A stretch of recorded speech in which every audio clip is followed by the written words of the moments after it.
أعوذ بالله من الشيطان الرجيم بسم الله الرحمن الرحيم إنا أنزلنا التوراة فيها هدى ونور يحكم بها النبيون الذين أسلموا للذين هادوا والربانيون والأحبار بما استحفظوا من كتاب الله وكانوا عليه شهداء فلا تخشوا الناس واخشوني ولا تشتروا بآياتي ثمنا قليلا ومن لم يحكم بما أنزل الله فأولئك هم الكافرون وكتبنا عليهم فيها أن النفس بالنفس والعين بالعين والأنف بالأنف والأذن بالأذن والسن بالسن والجروح قصاص فمن تصدق به فهو كفارة له ومن لم يحكم بما أنزل الله فأولئك هم الظالمون وقفينا على آثارهم بعيسى ابن مريم مصدقا لما بين يديه من التوراة وآتيناه الإنجيل فيه هدى ونور ومصدقا لما بين يديه من التوراة وهدى وموعظة للمتقين وليحكم أهل الإنجيل بما أنزل الله فيه ومن لم يحكم بما أنزل الله فأولئك هم الفاسقون وأنزلنا إليك الكتاب بالحق مصدقا لما بين يديه من الكتاب ومهيمنا عليه فاحكم بينهم بما أنزل الله ولا تتبع أهواءهم عما جاءك من الحق لكل جعلنا منكم شرعة ومنهاجا ولو شاء الله لجعلكم أمة واحدة ولكن ليبلوكم فيما آتاكم فاستبقوا الخيرات إلى الله مرجعكم جميعا فينبئكم بما كنتم فيه تختلفون وأن احكم بينهم بما أنزل الله ولا تتبع أهواءهم واحذرهم أن يفتنوك عن بعض ما أنزل الله إليك فإن تولوا فاعلم أنما يريد الله أن يصيبهم ببعض ذنوبهم وإن كثيرا من الناس لفاسقون أفحكم الجاهلية يبغون ومن أحسن من الله حكما لقوم يوقنون صدق الله العلي العظيم وصدق رسوله النبي الكريم.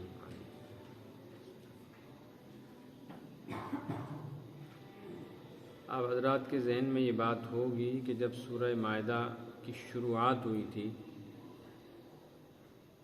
تو وہاں وضاحت کر دی گئی تھی اس صورت میں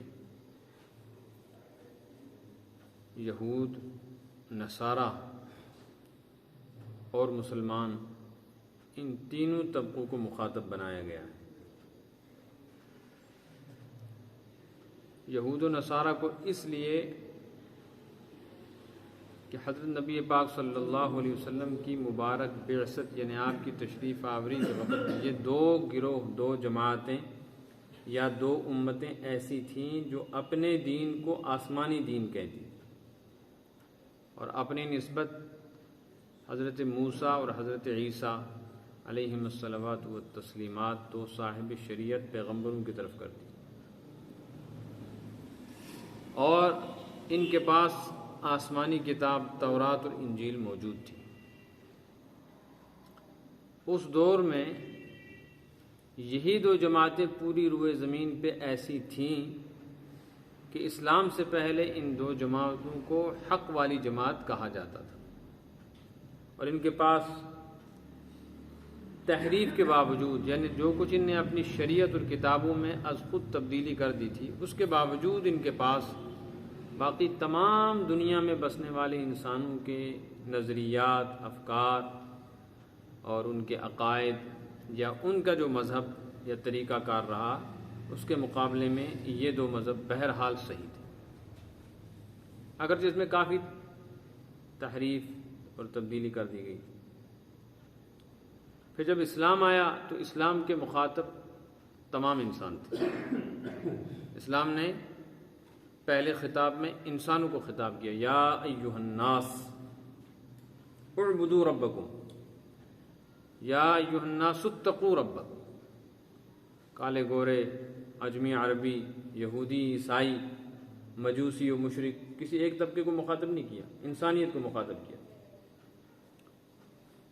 اب جب ساری انسانیت کو خطاب کیا گیا تو مسئلہ یہ تھا کہ جن لوگوں کو کوئی بھی پتہ عطا نہیں آسمانی دین کیا ہوتا ہے، پیغمبر کیا ہوتے ہیں، رسول اور نبی کس کو کہتے ہیں، جنت جہنم کا کیا تصور ہے، آخرت ہے یا نہیں ہے، اللہ کی وحدانیت کیا چیز ہے، شریعت کس کا نام ہے، فرشتہ کس کو کہتے ہیں، جن لوگوں کو یہ پتہ ہی نہیں تھا ان کے لیے ایک عذر تھا، اگرچہ وہ قابل قبول عذر نہیں تھا، ان کے لیے ایک عذر تھا کہ ہمیں بات سمجھنے میں دقت ہو رہی ہے، ہمیں ثبوت چاہیے، پیغمبر کے دعوے پر حقانیت کی دلیل چاہیے، کوئی ایسا معجزہ ہوتا، کوئی ایسی چیز، خرق عادت، عام انسانی عادت کے خلاف کوئی چیز پیش آتی تو ہمیں لگتا کہ پیغمبر کوئی بڑی شخصیت ہے، عظیم شخصیت ہے، تو پھر ہم اس کی بات تسلیم کر لیتے۔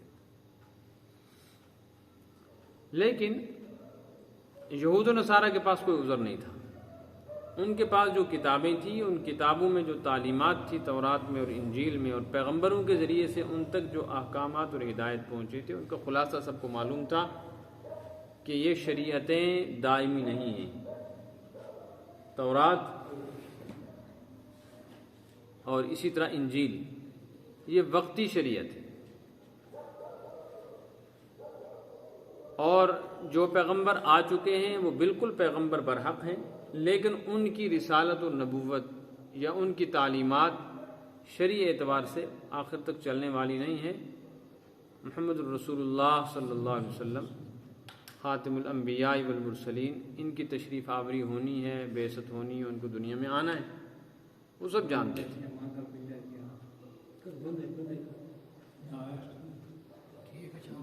دقت ہو رہی ہے سننے میں؟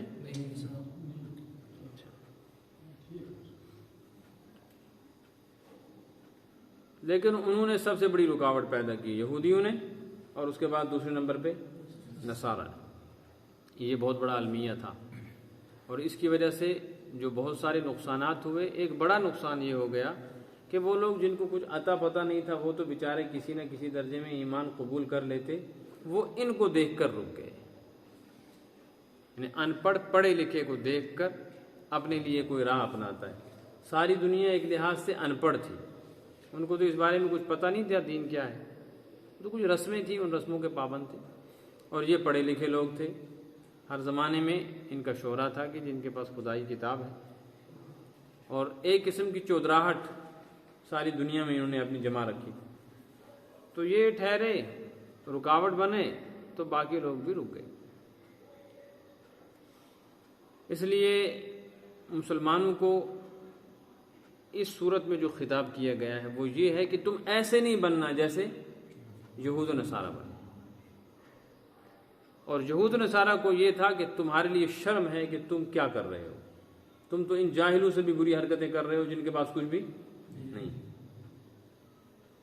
تو مذمت اور برائی ان کی بھی ہوگی جن کو کچھ پتہ نہیں تھا، لیکن پھر انہوں نے اپنی جہالت کی وجہ سے یا غفلت کی وجہ سے دین کو قبول نہیں کیا۔ لیکن تم زیادہ قابل مذمت اور تمہاری برائی زیادہ ہوگی، اس لیے کہ تمہیں سب کچھ پتہ ہو کر تم نے ہٹ درمی اور ضد بندی کی وجہ سے دین حق کو قبول نہیں کیا۔ اتنی بات سمجھ میں آئی؟ اب یہاں ایک سوال کھڑا ہو گیا جو آپ کے ذہنوں میں شاید پیدا نہیں ہوا۔ وہ سوال یہ ہے کہ ان کے لیے تو یہ تھا کہ تم کو ایسا نہیں کرنا چاہیے، کیا کہ تم اپنے آباء و اجداد کی رسموں پر جمے رہو اور دین حق کو قبول نہ کرو۔ یہ تو بات سمجھ میں آ رہی ہے، لیکن مسلمانوں کو کیا قبول کرنا تھا؟ وہ تو قبول کر چکے تھے حق، اب ان کو تو اور کوئی چیز قبول کرنی نہیں تھی، تو ان کو یہ کیوں کہا گیا کہ تم ان کی طرح نہ بنو؟ کیا اور کوئی دین آنے والا تھا؟ سمجھ میں آئی؟ سوال سمجھ میں آیا؟ یہ بات آپ ذہن میں رکھیں، اور میں بھول جاؤں تو مجھے یہ پوچھیں کہ مسلمانوں کو یہ خطاب کیوں کیا گیا۔ یہ آپ سمجھیں، ایسا ہے کہ جو حق پر تھے ان کو کہا گیا ہے کہ تم ایسے نہیں بننا جو گمراہ ہیں، تو گمراہوں کو الگ سے کہا گیا کہ تم کو گمراہی چھوڑ دینی چاہیے۔ ان کے لیے، گمراہوں کے لیے تو اب راستہ تھا نا کہ ان کو اس دین سے کس میں آنا تھا، اس میں، اس لیے ان کو کہا گیا کہ بھئی تم ایسا نہ کرو، تم اس میں آؤ۔ لیکن مسلمان تو پہلے سے دین حق قبول کر چکے تھے، تو ان کو یہ کیوں کہا گیا کہ تم ان کی طرح کی حرکت نہیں کرنا؟ کیا اور کسی دین کے آنے کا امکان تھا الیاذ باللہ؟ نہیں، بلکہ اس کی کچھ اور وجہ ہے، جو وجہ آج ہم سمجھ سکتے ہیں، صحابہ کے زمانے میں اس وجہ کو سمجھنا دشوار تھا۔ وہ انشاءاللہ جب ترجمہ مکمل ہوگا تب بات سمجھ میں آئے گی۔ اب خلاصہ سمجھیں اس کا۔ یہودیوں کو تورات دی گئی اور نصارہ کو انجیل۔ قرآن کہتا ہے انا انزلنا التورات، ہم نے تورات کو نازل کیا۔ دیکھیں آیتوں کو تب سمجھ میں آئے گی۔ انا انزلنا التورات، جو آج کا سبق پڑھا، ہم نے تورات اتاری، فیہا ھدی و نور، اس میں ہدایت اور نور ہے۔ دو چیزیں بیان کی گئی، ہدایت اور نور۔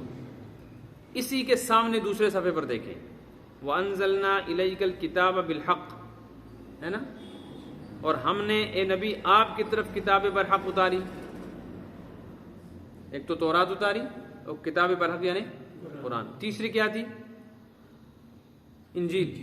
دیکھو اسی صفحے پہ اوپر، اسی صفحے پہ، وَقَفَّيْنَا عَلَىٰ آثَارِهِمْ بِعِيسَى ابْنِ مَرْيَمَ مُصَدِّقًا لِمَا بَيْنَ يَدَيْهِ مِنَ التَّوْرَاةِ وَآتَيْنَاهُ الْإِنجِيلَ فِيهِ هُدًى وَنُورٌ، ہم نے انجیل دی، اس میں بھی ہدایت اور تین کتابوں کا ذکر آ گیا، تورات کا بھی، انجیل کا بھی۔ پہلے سمجھو ہدایت کس کو کہتے ہیں، نور کس کو کہتے ہیں۔ ایک تو اس کا وہ ترجمہ جو ہم سمجھ گئے، ہدایت منے اللہ کی طرف سے تعلیمات ہیں، نور منے آخرت کا نور ہے۔ یہاں یہ مراد، ہدایت سے مراد ہے یہاں عقائد۔ عقائد سمجھتے ہیں آپ؟ وہ چیزیں جن کا تعلق عمل سے نہیں ہے، جن کا تعلق یقین سے، آخرت، اللہ کی توحید، رسول کو ماننا، کتاب کو برحق ماننا، جنت جہنم کا یقین، حساب و کتاب، جو چیزیں جو غیب ہیں، عمل میں نہیں آنی ہے بلکہ کہاں رہیں گی، وہ یقین، ان کو کہتے ہیں عقائد۔ ہدن سے مراد ہے عقائد، کہ ان دونوں کتابوں میں، تورات اور انجیل میں، ایک تو ہدایت تھی، ہدایت سے مراد ہے عقائد۔ اس سے ایک بات معلوم ہو گئی، اچھا خیر آگے سنیں، وہ نور، اور دوسری چیز کیا تھی؟ نور سے مراد ہے یہاں احکام شریعت، نماز، روزہ، زکوٰۃ، حج، جہاد، حلال، حرام، جائز، ناجائز۔ سمجھ میں آئی؟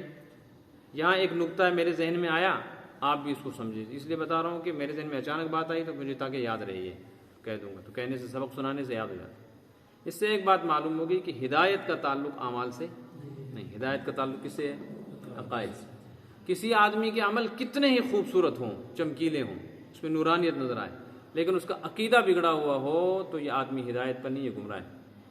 مثلا توحید اور شرک کے سلسلے میں یہ آدمی جو ہے بالکل بیچارے کو کوئی پتہ ہی نہیں۔ اور اس دور میں جو نئے مسائل پیدا ہو گئے ہیں، جیسے نئے نسل جو ہے، نئی نسل، ان کو شکوک و شبہات میں مبتلا کیا گیا ہے، ان کے عقائد خراب ہیں، بہت سارے شکوک و شبہات دین کے احکامات پر ہو رہے ہیں، اپنے اپنے اعتبار سے کچھ لوگ علماء سے پوچھ بھی لیتے ہیں، عجیب و غریب مسائل۔ مثال کے طور پر یہی جی کہ یہ کیسے ہو سکتا ہے کہ ہمیشہ ہر دور میں نبی آتے رہے اور کبھی ایک ایک وقت میں کئی آئے، اب تو 1450 سال ہو گئے، اور جب کہ ہم دیکھتے ہیں حضرت عیسیٰ علیہ السلام سے پہلے صرف حضرت عیسیٰ اور حضرت نبی پاک صلی اللہ علیہ وسلم کے درمیان صرف 650 سال تک کوئی نبی نہیں آیا، اس کو بھی شریعت نے دور فترت کہہ دیا، بڑا گیپ، اور اس کو ختم کیا اللہ تعالیٰ نے کہ نہیں، اتنا گیپ اب مناسب نہیں ہے، انسانیت گمراہ ہو جائے گی۔ تو نبی کریم صلی اللہ علیہ وسلم کے بعد جو ہے یہ سلسلہ رک گیا ہے، اور اب تو 1500 سال ہونے لگے ہیں اور کوئی نبی نہیں آیا، اور کہتے ہیں آگے بھی کوئی نبی نہیں آئے گا۔ تو جب یہ نبوت جو ہے ہدایت ہے، اس میں نورانیت ہے، اور ہر دور کے اعتبار سے ضرورت ہے، ایک زمانے میں تورات کی ضرورت تھی، ایک زمانے میں انجیل کی تھی، تو ایک زمانے میں قرآن کی تھی، اب کچھ علیہ باللہ اور ضرورت ہے۔ تو یہ شکوک و جو شبہات ہیں، اس کی وجہ سے تزلزل ہے عقیدے میں کہ کب تک مانیں اس کو، یہ چل پائے گا آج یہ قرآن، یہ اسلامی شریعت آج چل پائے گی دنیا میں؟ بظاہر تو یہ مشکل ہے۔ آج کا ایک مسلم طبقہ، اپنے آپ کو مسلمان کہلانے والا، جو عقیدے کے اعتبار سے بے دین طبقہ ہے، وہ اپنے آپ کو چاہے اسکالر کہلائیں چاہے وہ فلاسفر کہلائیں، ان کا یہ المیہ ہے کہ وہ اس فرق کو بھول چکے ہیں کہ حق اور ناحق کی آپس میں کہاں تک حدیں ہیں، کہ کہاں سے آگے حق رک جاتا ہے اور ناحق کی حدیں شروع ہو جاتی ہیں، یعنی گمراہی اور ہدایت ضلالت، اس کے درمیان فرق باقی نہیں رہا۔ اس لیے کسی کے اعمال دیکھ کر ایک دم نہیں سمجھنا چاہیے یہ ولی اللہ ہے۔ بہت سارے ماتھے پہ سجدے کے نشان اور بڑے بڑے عمامے اور تسبیحات اور عصا اور پیروں مریدوں کی ایک بڑی جماعت پیچھے ہوگی، اس میں کوئی شک نہیں، چہرے چمکتے ہوں گے، لیکن یہ دیکھنا ہے کہ اگر ہدایت نہیں، یعنی ان کے عقائد صحیح نہیں ہے تو وہ قابل اتباع نہیں۔ اتنی بات سمجھ میں آئی؟ اس کے بعد یہ بات معلوم ہوئی کہ اعمال میں نور ہے، اعمال میں نور ہے۔ یہ نور کیوں آیا اعمال میں؟ یہ کہاں سے آیا؟ تو جو چیز پہلے آ چکی ہے نا، ہدایت یعنی عقائد، یہی منتقل ہوں گی عملی اعتبار سے نور۔ اگر عقیدہ خراب ہے اور عمل کتنا بھی اچھا ہو تو وہ نورانی نہیں ہو سکتا، وہ ظلمانی ہوگا۔ وہ کیا ہوگا؟ ظلمانی، اس میں اندھیرا ہوگا۔ اب میں آپ کو مثال سے سمجھاتا ہوں۔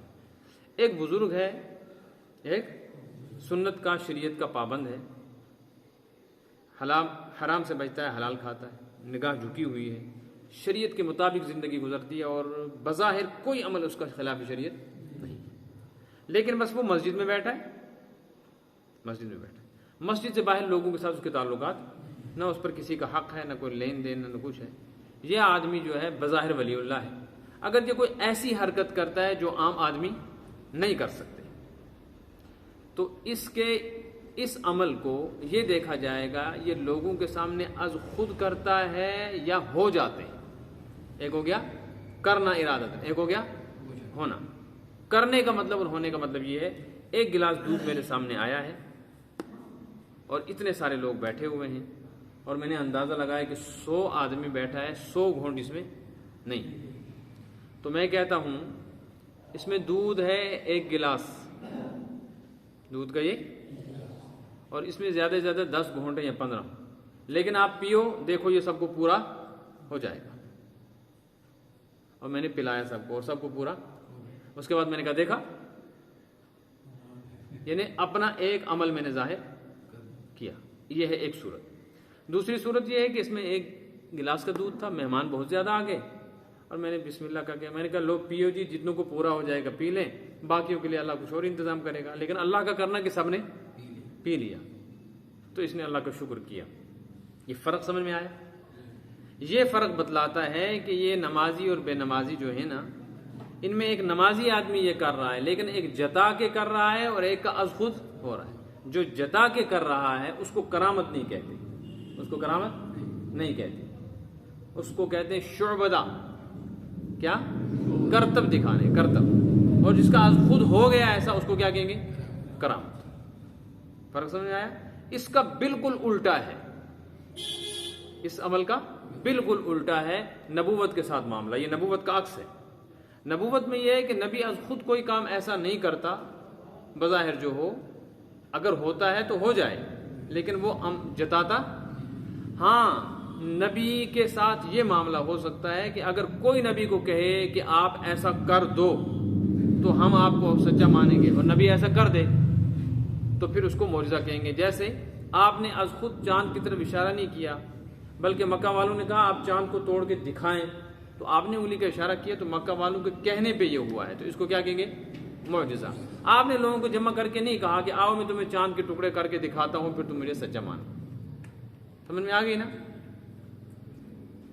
دجال کا جو واقعہ قرآن میں آیا ہے وہ یہ ہے، وہ لوگوں کو جا کر کہے گا مجھے خدا مانو، تو ایک جماعت کہے گی ہم تجھے خدا نہیں مانتے۔ وہ کہے گا کیوں؟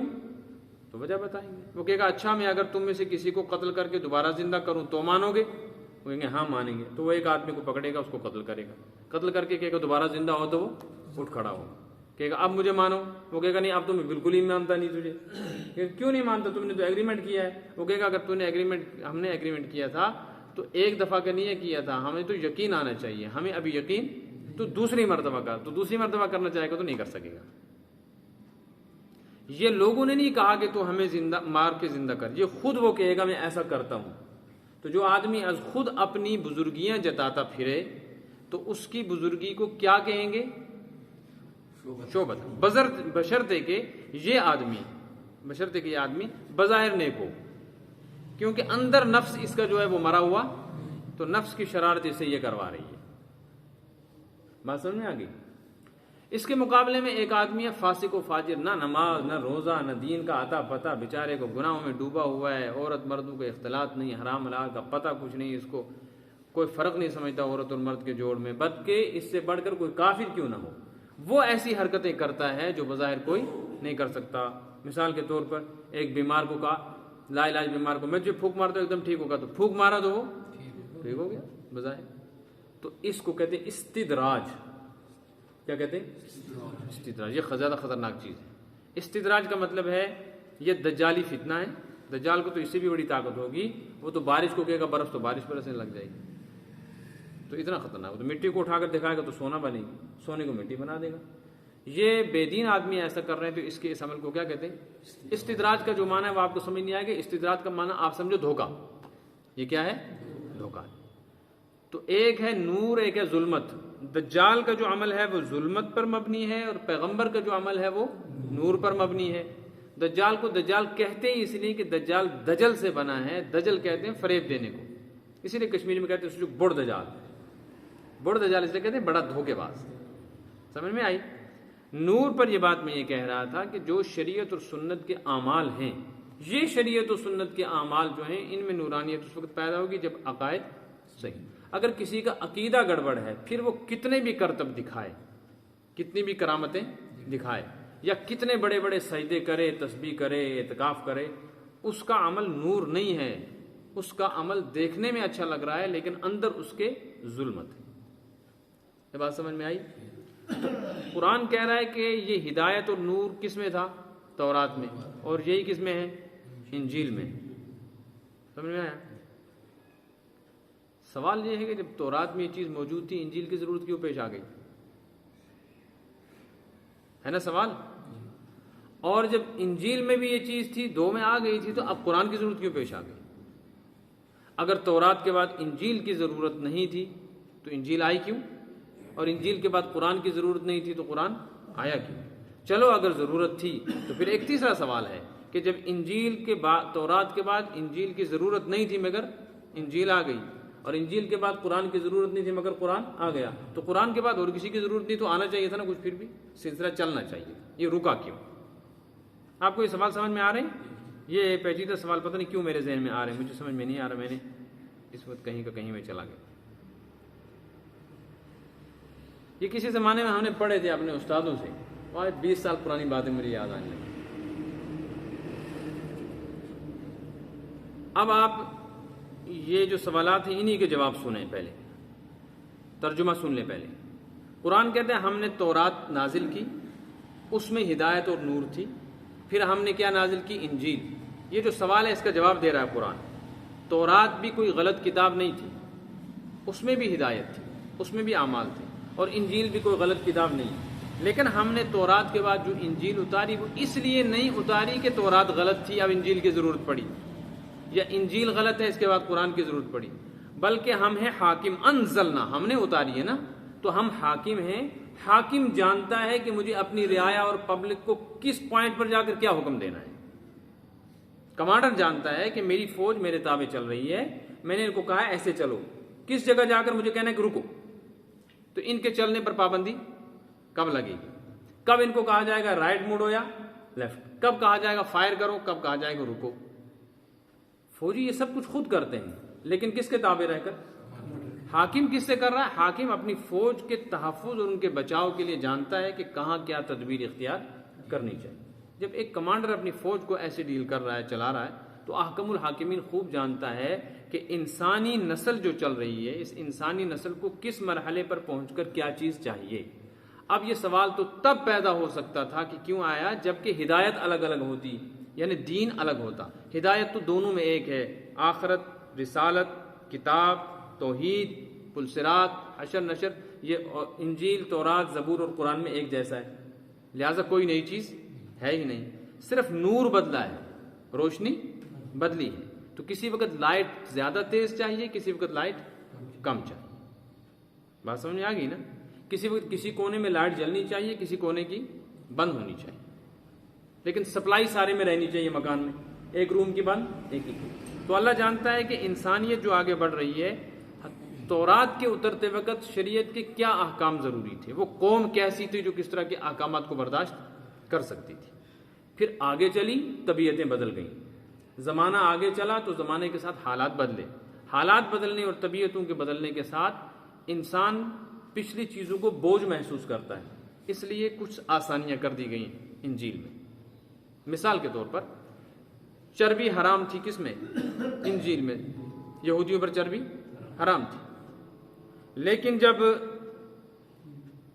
انجیل نازل ہوئی تو انجیل نے تو یہودیوں پر حرام کی گئی چربی کو کیا کر دیا؟ حلال کر دیا. ایک زمانہ تھا ایک چیز کو منع کیا گیا تھا، لیکن دین وہی ہے، یعنی اصول وہی ہے. یہ ایسا ہی ہے جیسا ایک حکیم نسخہ لکھتا ہے، وہ لکھتا ہے ایک ہفتے کے لیے اور ایک ہفتے کے بعد کہتا ہے اب یہ دوائی بند، اب یہ. تو اس کا مطلب نہیں ہے ہفتہ بھر جو دوائی لکھی تھی وہ غلط تھی. حکیم جانتا ہے کہ اصل میں مجھ کو جو دوائی اس کو دینی ہے اس کے لیے اس کا معدہ تیار ہونا چاہیے، تو پہلے میں ایک ہفتہ اس کو یہ دوائی دیتا ہوں تاکہ اس کا معدہ اس دوائی کو قبول کرنے کے قابل ہو جائے. جب وہاں پہنچے گا یہ دوائی کھائے گا تو اثر ہوگا. تو وہ دوائی بھی صحیح تھی لیکن اس کی ایک حد تھی، وہاں آ کر وہ حد مکمل ہوگی، اب دوسری دوائی دی جائے گی. شرعی احکام اسی طریقے سے بدلے. قرآن آ جانے کے بعد اب کیوں نہیں بدلیں گے؟ اس لیے نہیں بدلیں گے کہ قرآن کریم انسانیت کی ابتدا سے لے کر انتہا تک کا جو سفر ہے، اس میں اس مرحلے پر آ کر قرآن نازل ہوا ہے کہ اب انسان کی طبیعت میں تبدیلی نہیں ہو سکتی. جیسے کپڑا ہے نا، لباس، پیدا ہوا بچہ تو اس کو ایک طرح کا لباس، لیکن یہی بچہ جب 5 سال کا ہو گیا تو دودھ پیتے زمانے کا کپڑا اس کو برابر، اب کپڑا بدلنا ہے. اس کے بعد جب 10 سال کا ہوا تو چینج، جب 20 سال کا ہوگا تو اور. جوان کے لیے کپڑا الگ، موٹے کے لیے الگ، پتلے کے لیے الگ. لیکن جو آدمی 40 سال کی عمر کو پہنچ گیا وہ اپنا ناپ دے دیتا ہے درزی کو کہ اب کبھی چینج نہیں ہوگا، اب جب تک میں زندہ ہوں میرا میجرمنٹ. تو انسانیت میجرمنٹ کے اعتبار سے وہاں پہنچ گئی تھی کہ اس میں اب کوئی، اللہ جانتا تھا کہ تبدیلی آنے والی نہیں ہے. اب اس کا ذہن بالغ ہے، لہٰذا قرآن اتارا گیا، اب ضرورت نہیں رہی کسی. بات سمجھ میں آئی؟ اللہ فرماتا ہے ہم نے اتارا، اور ہم نے اتار کر تمہارے ہاتھ میں تھوڑی کتاب دے دی. یحکم بہا النبیون الذین اسلموا، اس تورات کے مطابق حکم سناتے تھے اللہ کے وہ نبی جو اللہ کے فرما بردار تھے. وہ تو حکم ماننے والے تھے نا، اپنی منمانی کرنے والے نہیں تھے. کس کو سناتے تھے؟ للذین ہادو، ایک تو سناتے تھے حکم ان کو جو یہودی ہیں، انہیں تورات کس کے لیے آئی تھی؟ یہود کے لیے. والربانیون والاحبار، اور جو نبی سنا کر چلے گئے. نبیوں کے جانے کے بعد یہودیوں کو پہلے نبیوں نے سنائی تورات کی تعلیمات، پھر احبار اور ربانیین نے سنائی. احبار اور ربانیین کس کو کہتے ہیں؟ ہماری زبان میں کہتے ہیں، ہم مسلمان کہتے ہیں علماء اور بزرگان دین. یہ دو لفظ الگ ہوتے ہیں نا. علماء سے مراد ہوتا ہے جو باضابطہ کوئی عالم ہو، بزرگان دین سے مراد ہمارے نزدیک وہ ہوتا ہے جو نیک صالح آدمی ہو، چاہے وہ عالم ہو یا نہ. اس کو ہم علماء اور صلحاء بھی کہتے ہیں. حالانکہ ہر عالم صالح ہونا چاہیے اور ہر صالح کے پاس دین کا علم ہونا چاہیے، لیکن پھر بھی عالم اور صالح الگ الگ چیز نہیں. ہر عالم تبھی عالم ہے جب اس میں کوئی نیکی بھی، صالحیت بھی ہو، اور صالح اسی کو کہیں گے جس میں کچھ نہ کچھ علم بھی ضروریات کا. لیکن کام کے اعتبار سے دونوں الگ ہیں. کام کے اعتبار علماء کا میدان الگ ہے، صلحاء کا میدان. علماء کا میدان ہوتا ہے کہ اگر اسلام پر کوئی اعتراض ہے اس کا جواب دیں، جو دین کی تعلیمات ہیں یہ عوام کو اور خواص کو سنائیں، مسائل شرعیہ سنائیں، فیصلے سنائیں. یہ اور بزرگان دین کا کام ہوتا ہے کہ یہ عامت المسلمین کو اعمال پر کھڑا کرتے ہیں، نماز، روزے، ذکر، اذکار، دعا، اور دل کے جو گناہ ہیں جیسے حسد ہے، کینہ ہے، کپٹ ہے، ریا ہے، دشمنی ہے، عداوت ہے، ان کی برائیاں بتا کر محنتیں اور ریاضت کروا کر لوگوں کو اعمال کے اعتبار سے نہج پر لاتے. سمجھ میں آ رہی نا بات؟ یہودیوں میں جو طبقہ علماء کا تھا ان کو کہتے تھے وہ احبار. کیا کہتے تھے؟ تو احبار سے مراد ہے یہودی علماء، اور ربانیین سے مراد ہے یہودی جماعت میں جو اولیاء اللہ تھے. ان کے جو بزرگ. تو اللہ فرماتے ہیں ان کے بزرگان دین اور ان کے علماء نبیوں کے جانے کے بعد دونوں طبقہ اپنے عام یہودیوں کو یہی کہتا تھا کہ تورات پر عمل کرو. اس سے ایک بات اور معلوم ہو گئی کہ اصل میں شرعی احکامات جو ہوتے ہیں یہ صرف مولوی کو نہیں بتانے ہوتے، یہ ہر مسلمان کو بتانے، ہر مسلمان کو بتانے. اور نیک عمل صرف بزرگوں کو نہیں کرنے ہوتے بلکہ علماء کو بھی. یہ نہیں ہے جیسے اس دور میں ہو گیا ہے، ہم نے ایک جماعت بنا لی، یگو ولی خدا یگو مولوی صاحب کیا کروں تقریر، ولی خدا مجھے کھوک دوں، وہ تعویذ شبیز لکھے گا. یہ ہم نے الگ الگ بنا لیے نا، ایسا کچھ نہیں. جو عالم ہے وہ صالح ہے، جو صالح ہے وہ عالم. نمبر 2، اس امت میں، یہ میرے ذہن میں آ رہی ہے بات، اس امت میں ربانیین الگ تھے اور احبار. اس امت میں اللہ تعالیٰ کا نظام یہ ہے کہ ربانی اسی کو کہیں گے جو عالم بھی ہو، اور عالم اسی کو کہیں گے جو ربانی بھی ہو. اگر کوئی کام کر رہا ہے، عمل اچھے کر رہا ہے لیکن علم اس کے پاس نہیں ہے، یا دوسرا آدمی ہے جس کے پاس علم تو ہے لیکن اس کے عمل اچھے نہ، اس کو ہم عالم کہہ سکتے ہیں نہ ہم اس کو بزرگ کہہ سکتے ہیں. مسئلہ صاف ہے، سمجھ میں آئی نا؟ تو دیکھ لو جتنے بزرگ بنے ہوئے، پیر بابے بنے ہوئے، ان کو دیکھو، نہ دین کا علم ان کے پاس، نہ اعمال. بے شک. اور اس طرح اگر کچھ لوگ ایسے ہیں جو بڑے بولتے ہیں، سکالر ہیں، مولویوں کو بھی آگے بات کرنے نہیں دیتے، تو دھوکے میں نہیں آنا چاہیے. دین کی حقیقت ان کے پاس نہیں ہے، اعمال سے خالی زندگی ہے. ان کو عالم نہیں کہہ سکتے، ان کو سکالر کہو لیکن ان کو علماء نہ کہو. بما استحفظوا من کتاب اللہ وکانوا علیہ شہداء. یہ علماء، یہ بزرگان دین کیوں لگے تھے اس کام پر کہ لوگوں کو کہتے تھے کہ اللہ کی کتاب پر عمل کرو؟ کیونکہ ان کو ذمہ دار بنایا گیا تھا اللہ کی کتاب کی حفاظت کا اور اشاعت کا، کہ بھائی لوگوں تک اللہ کی کتاب اور احکامات بیان پہنچانے. وکانوا علیہ شہداء، اور وہ اس پر مقرر تھے، اس کام پر مقرر تھے، اور انہیں اقرار کیا تھا کہ ہم یہ کام کریں گے. نبیوں سے انہیں وعدہ کر رکھا تھا، جیسے اس امت نے وعدہ کیا حضرت نبی پاک صلی اللہ علیہ وسلم سے. تو فرق ہو گیا. فرق یہ ہے کہ پیغمبر جاتے تھے تو وہ اپنی جماعت میں جو ایمان لانے والے تھے ان میں سے علماء اور بڑی جماعت کو کہتے تھے ہم جا رہے ہیں، یہ تمہارے ذمہ ہے، امت کو سمجھانا. ان کی امت بات نہیں مانتی تھی. پھر ان علماء نے آگے چل کر خود ہی ایک طریقہ اختیار کیا، انہوں نے اپنی کتابوں میں تبدیل کر دیا. اب جب مانتے ہی نہیں ہیں تو جو یہ کہتے ہیں وہی کریں گے. کتابوں میں، قانون میں کیا کی؟ تبدیل. آپ صلی اللہ علیہ وسلم کی دنیا سے تشریف آوری کا وقت پہنچا تو آپ نے صحابہ کو جمع کر کے فرمایا ترکت فیکم امرین، میں بھی تمہیں ایک چیز دے کے جا رہا ہوں، اس کو مضبوطی سے پکڑ کے رکھنا. صحابہ نے کہا ہم اپنے سر آنکھوں پر تسلیم کرتے ہیں. اس کے بعد آپ دنیا سے تشریف لے گئے. تو صحابہ نے قرآن کو، شریعت کو، سنت کو امت تک پہنچانے میں کوئی کمپرومائز نہیں کیا، جان کی بازی لگا دی. اس کے بعد آج تک 15ویں صدی چل رہی ہے. ایک جماعت حق ایسی ہے جو نہ لالچ میں آئی، نہ کسی دباؤ میں آئی، نہ وہ پھانسی سے، جیل سے ڈری، نہ وہ چاندی سونے یا عہدے کی لالچ میں آ کر قرآن و حدیث کو چھوڑنے کے لیے تیار ہوئی. ہر حالت میں انہوں نے قرآن و حدیث کو سینے سے لگایا اور امت کو بتایا صحیح کیا ہے، غلط کیا ہے. اللہ فرماتے ہیں فلا تخشوا الناس.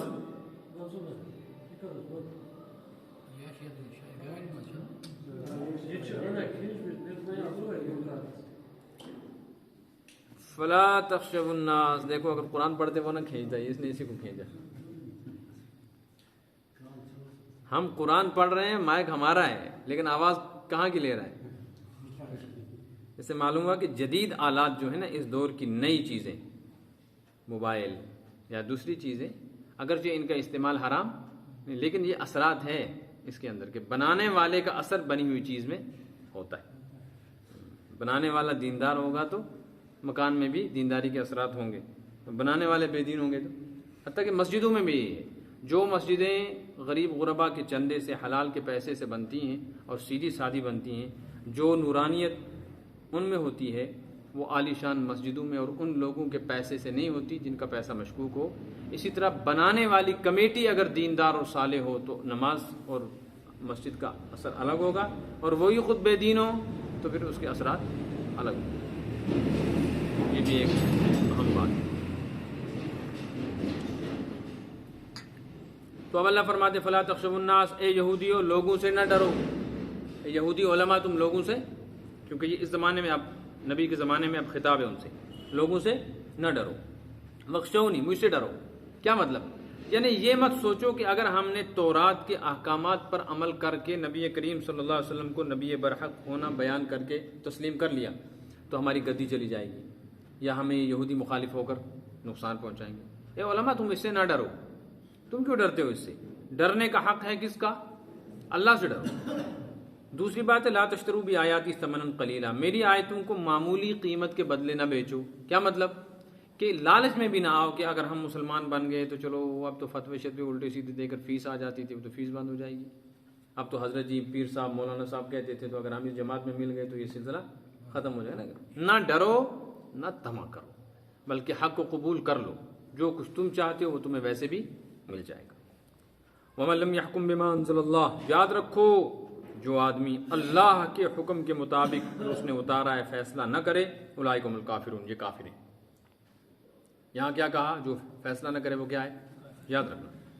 آگے ایک بات ارشاد فرمائی جا رہی ہے، آپ کو یاد ہے پچھلے سبق میں جب میں آیا تھا، پھر تو مفتی صاحب آئے تھے، مفتی عبداللطیف صاحب، اس سبق میں یہ بات آئی تھی کہ یہودیوں کی دو جماعتیں رہتی تھی مدینہ منورہ میں، ان میں سے ایک طاقتور اور ایک کمزور۔ طاقتوروں نے یہ فیصلہ بنا رکھا تھا کہ ہمارا آدمی اگر تم مارو گے ہم دو ماریں گے، اور تمہارا مرے گا تو ہم کسی کو مارنے پیسہ ویسا دے دیں گے تم کو۔ سمجھ میں آئی نا؟ تو قرآن کہتا ہے یہودیوں کو بدبختو، تمہارا حال دیکھو، اس شریعت کے حکم بھی تورات اور انجیل کے حکم بھی ایک ہیں، تو تم کو کس نے یہ حق دیا ہے کہ اللہ کے فیصلوں میں تبدیلی کرو کہ نہیں جی تم اگر مار دو گے تو ہم تمہیں کچھ نہیں دیں گے، اور ہم مار دیں گے تو تمہیں کوئی حق نہیں ہے، ہم تمہارا جو چاہیں کریں۔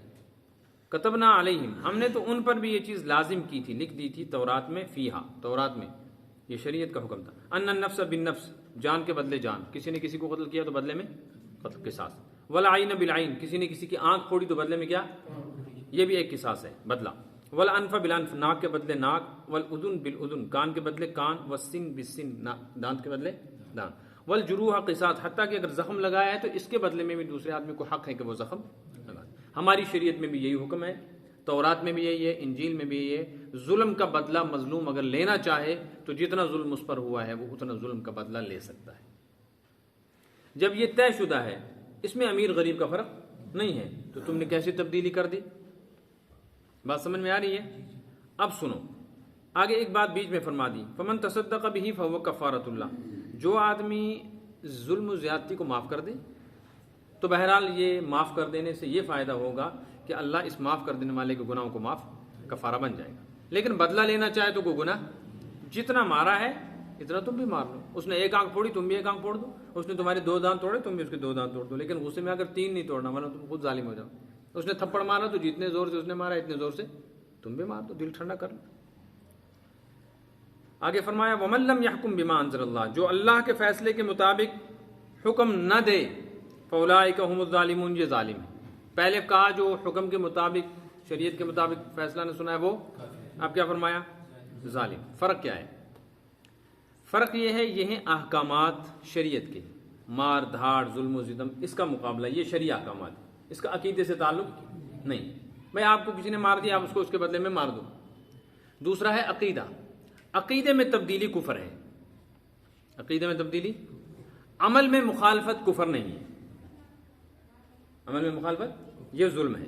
آپ کو بات سمجھ میں آئی؟ ایک آدمی ہے وہ نماز پڑھتا ہی نہیں، اس کو کوئی نماز بھی نہیں پڑھتا، کہتا ہے میں تو مانتا نہیں کہ نماز شریعت کا حکم ہے، یہ کوئی چیز نہیں، تو کافر ہو جائے گا۔ دوسرا ہے وہ بھی نماز نہیں پڑھتا، اس کو تم کیوں نہیں پڑھتے؟ وہ کہتا ہے جی نماز پڑھنی چاہیے ہے تو میں گناہ گار آدمی ہوں، لیکن کیا کروں، گناہ گار ہوں، تو نماز تو یہ بھی نہیں پڑھ رہا، لیکن عقیدہ اس کا فرض ہونے کا ہے، تو اس کو کیا کہیں گے؟ ظالم۔ یہودیوں کی یہ بد خصلت تھی کہ وہ جو شرعی احکامات بدلتے تھے نا، وہ 2 طرح کے تھے۔ ایک تو وہ یہ تھے کہ وہ یہ جو سزا ہوتی ہے نا، اس میں کہتے تھے اچھا مار دو اس کو 2 تھپڑ، دیکھ لیا نا یہ آدمی ذرا مضبوط سا ہے، مارو 2 تھپڑ، مار دیے۔ اور اگر کوئی طاقتور آدمی کے خلاف کسی نے قدم اٹھایا تھا تو کہتے تھے بھائی اب کیا کرتے ہو، معاف کر دو اس کو، تو وہ اس طرح لے دے کے نا پیسے لے کے صلح صفائی کر دیتے، یہ تو ہو گیا ظلم۔ دوسری صورت تھی کہ وہ احکامات میں تبدیلی کرتے تھے، اگر کوئی ان کو کہتا تھا تم نے ایسا کیوں کیا، وہ کہتے تھے یہی شریعت میں لکھا ہے، تو اس وقت وہ اپنے فیصلوں کو شریعت کا نام دیا کرتے تھے، تو اس کو کہا گیا ہے کفر۔ فرق سمجھ میں آیا؟ وَقَفَّيْنَا عَلَىٰ آثَارِهِمْ، اور ہم نے ان کے پیچھے، کن کے پیچھے؟ حضرت موسیٰ اور دوسرے نبیوں کے پیچھے بعد میں جب سلسلہ چلا، اسی طرح ہم نے بھیجے بعیسیٰ ابن مریم، حضرت عیسیٰ ابن مریم، وہ بھی نبی بنا کر بھیجے. تو پہلے بھی نبی برحق تھے، دوسرے بھی برحق تھے. ایسا نہیں ہے کہ دوسرے کے آنے سے پہلا خدا نخواستہ کوئی غلط ہو گیا. اب جب عیسیٰ ابن مریم آئے تو انہوں نے آ کر یہ نہیں کہا کہ تورات غلط ہے، بلکہ ان نے بھی آ کر یہی بات کہی مصدقا لما بین یدیہ من التورات، کہ ان سے پہلے جو تورات ہے حضرت عیسیٰ نے آ کر اس کی تصدیق کی کہ وہ کتاب برحق ہے، اس کا انکار. یہ جو تم کہتی ہو نا کہ پھر کیوں آئی کتاب، پھر اس کی کیا ضرورت تھی، وہ پہلی غلط تھی. نہیں غلط نہیں تھی، تمہارا دماغ غلط ہے. پہلے سنو جو آ رہا ہے وہ کیا کہہ رہا ہے. وہ کہتا ہے میں آیا ہوں، میں کسی چیز کو مٹانے کے لیے نہیں آیا، میں پہلی چیز کو غلط کہنے کے لیے. پہلے جو تھا وہ بھی بالکل صحیح تھا. میں اس لیے آیا ہوں کہ آج تک تمہارے اوپر جو احکامات تھے عمل کے اعتبار سے ان میں تھوڑی سی تخفیف کر دوں، کیونکہ اب کمزوری آ گئی. آج تک تہجد کھڑے ہو کے پڑھتے تھے، اب ذرا کمزوری آ گئی ہے، بیٹھ کے پڑھ لیا کرو. آج تک پڑھتے تھے جماعت کے ساتھ پابندی سے نماز، اور ہم گھر آیا کرتے تھے کہ نہیں جی گھر میں نماز نہیں پڑھنی، کہاں چلنا نماز میں. لیکن اب ہم خود دیکھ رہے ہیں کہ آپ کمزور ہو گئے تو کوئی بات نہیں، ہم گھر میں نماز پڑھ لیا. تو اس سے کہ ہم نے شریعت بدل دی، معذور احکام ہے ان کے لیے. تو کمزوری آ گئی 600 سال میں انسانیت میں، طبیعت میں اختلاف پیدا ہو گیا، دنیا کے حالات تبدیل ہوئے. اس لیے موسیٰ علیہ السلام کو بھیجا ہے. وہ پہلی کتاب کی تصدیق بھی کرتے ہیں، لیکن آتیناہ الانجیل، ہم نے ان کو دے دی انجیل. اس میں کوئی نئی چیز نہیں ہے. فی ہدی و نور، اس میں بھی وہی عقائد جو پہلے آئے اور ویسے ہی احکامات ہیں جو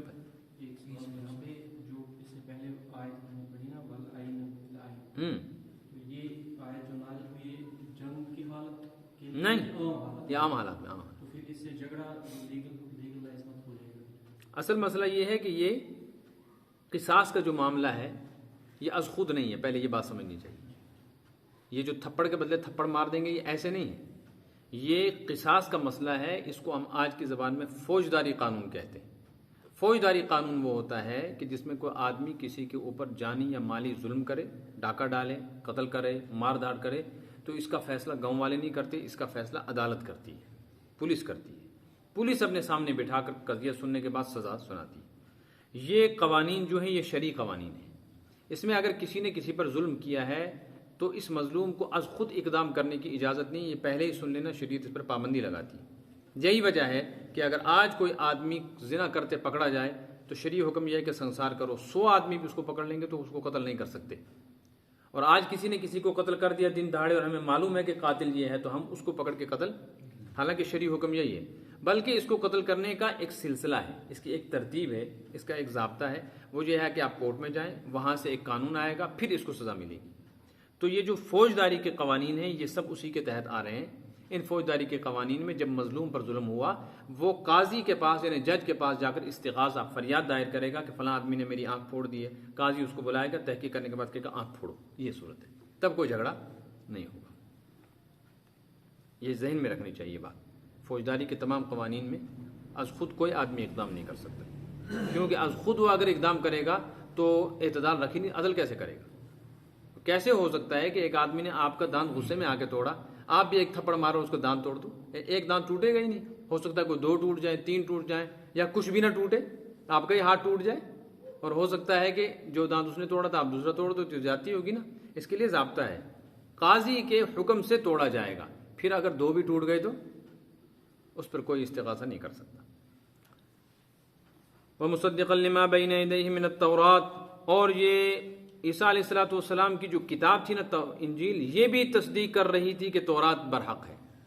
اور اس کتاب میں بھی ہدن، ہدایت کا مضمون تھا. وَمَوْعِظَةً لِّلْمُتَّقِينَ، اللہ سے ڈرنے والوں کے لیے نصیحت کی باتیں تھی.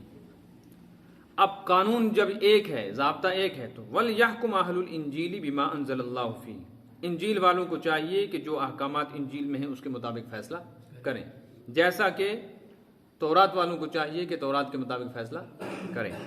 اور وَمَن لَّمْ يَحْكُم بِمَا أَنزَلَ اللَّهُ، جو اللہ کے حکم کے مطابق فیصلہ نہ کریں، فَأُولَٰئِكَ هُمُ الْفَاسِقُونَ، وہ کیا ہیں؟ فاسق. یہاں آ گیا جو فیصلہ نہ کریں وہ کیا ہو جائیں گے؟ فاسق. پہلے کہا کافر، دوسرے میں کہا ظالم، تیسرے میں کہا فاسق. ترتیب کیا ہے؟ کفر بڑا گناہ ہے، ظلم اس کے بعد ہے، فسق اس سے نیچے ہے. جہاں کفر کے آ گیا وہاں یہ ہے کہ کوئی آدمی شریعت کا حکم بدلے اور پھر اپنے فیصلے کو کہے یہی شرعی حکم ہے، یہ تو ہو گیا کفر. نمبر 2، کوئی آدمی شریعت کے حکم کو بدلتا نہیں ہے لیکن شریعت کے حکم کو ناگواری کے ساتھ تسلیم کرتا ہے، بوجھ سمجھتا ہے کہ یار یہ بڑا ظلم ہے اس شریعت کے حکم میں، لحاظ باللہ، لیکن عملاً مان رہا ہے، زبان اس کی غلط استعمال ہو رہی ہے، بغیر سوچے سمجھے بات کہہ رہا ہے، وہ اللہ رسول کی توہین نہیں کرنا چاہتا، لیکن حالات سے متاثر کو الٹی سیدھی باتیں کرتا ہے، تو اس کو فسق کہا گیا۔ اس کو نمبر 3، شریعت کے احکامات تو نہیں بدلتا، نہ ان کو غلط کہتا ہے، تسلیم بھی کرتا ہے، لیکن کمپرومائز غلط طریقے سے کروا رہا ہے لوگوں کے، اور اس کا مقصد کیا ہے؟ پیسہ، اس کو ظلم کہا گیا۔ بات سمجھ میں آئی؟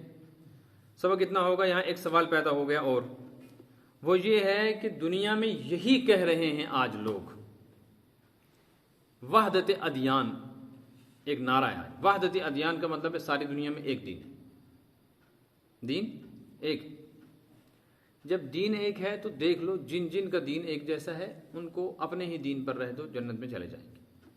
لہٰذا ہندوستان میں بھی، پاکستان میں بھی، اور عرب ممالک میں بھی کچھ نام نہاد ایسے لوگ اٹھے ہیں جنہوں نے یہ نعرہ لگایا ہے کہ یہودی اللہ کی کتاب مانتے ہیں، ان کے پاس تورات ہے، حضرت موسیٰ کو مانتے ہیں، عیسائی انجیل کو مانتے ہیں، اللہ کی کتاب ہے، حضرت عیسیٰ کو مانتے ہیں، اور مسلمان قرآن کو مانتے ہیں، حضرت محمد صلی اللہ علیہ وسلم کو مانتے ہیں۔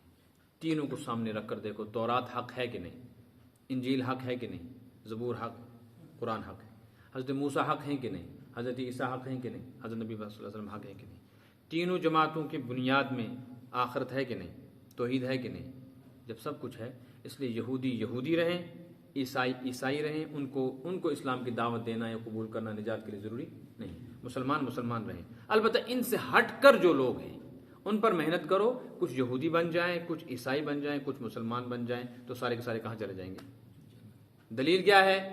دلیل یہ آیت ہے، وَلْيَحْكُمْ أَهْلُ الْإِنْجِيلِ، چاہیے کہ انجیل والے فیصلہ کریں انجیل کے مطابق۔ جب انجیل والے انجیل کے مطابق فیصلہ کریں گے تو قرآن کے مطابق فیصلہ ضروری نہیں ان کے لیے، ان کو ان کی حالت پر رہنے دو، تورات والوں کو اپنی حالت پر رہ دو، وحدت ادیان ہو گیا، دین ایک ہو گیا۔ بات سمجھ میں آئی؟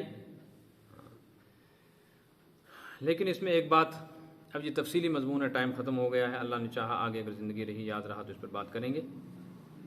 ایک بات ذہن میں رکھنا، شریعت کا یہی قانون ہے، شریعت کا یہی قانون ہے، ہم بھی اس کو مانتے ہیں، ہم اس کا انکار، لیکن جس انداز سے تم کہہ رہے ہو اس انداز سے ہم نہیں مانتے۔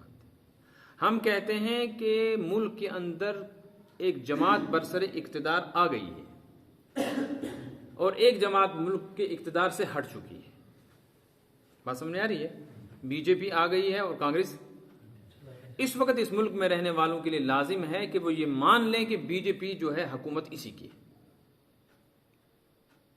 بات سمجھ میں آئی نا؟ اسی طریقے سے دنیا کے تمام مذاہب والے پہلے یہ تسلیم کریں کہ اب حکومت کس کی ہے؟ محمد عربی صلی اللہ علیہ وسلم۔ یہ تو بنیادی چیز ہے۔ جب تم اس چیز کو نہیں مانتے تو تمہارا اپنا جو ہے اثر اس کا انکار ہے، پھر تم باغی کہلاؤ گے اور یہ حکومت تم کو گرفتار کرے گی، کیونکہ تم اس کو تسلیم ہی نہیں کر رہے۔ دیکھو نا پاکستان میں کیا ہو رہا ہے، شہباز شریف کی پارٹی عمران خان کے لوگوں کو کیوں پکڑ رہی ہے؟ اس لیے کہ وہ اس حکومت کو تسلیم، حالانکہ وہ وہاں کے باشندے ہیں، ان کو باغی قرار دیا جا رہا ہے۔ بالکل ایسے ہی رہی بات ماننے کی، تو ہمارا یہی عقیدہ ہے کہ جو احکام تورات میں ہیں، انجیل نے آ کر ان احکام میں تبدیلی نہیں کی، اور پھر قرآن نے بھی آ کر ان میں تبدیلی نہیں کی، ان میں ہم سب ساتھ ہیں، ان میں کمپرومائز ہے، ان میں کوئی ضروری نہیں، کیونکہ اب تو ایک ہی ہے نا۔ مثال کے طور پہ توحید ہے، رسالت ہے، آخرت ہے، یا اسی طرح قصاص کے یہ جو احکامات ابھی بیان کیے تورات انجیل میں ہے نا، تو بس ٹھیک ہے، ہم تو اس پہ ایک ہیں، اس میں ہمیں کوئی ضرورت نہیں ہے کہ ہم ایک دوسرے کو دعوت دیں۔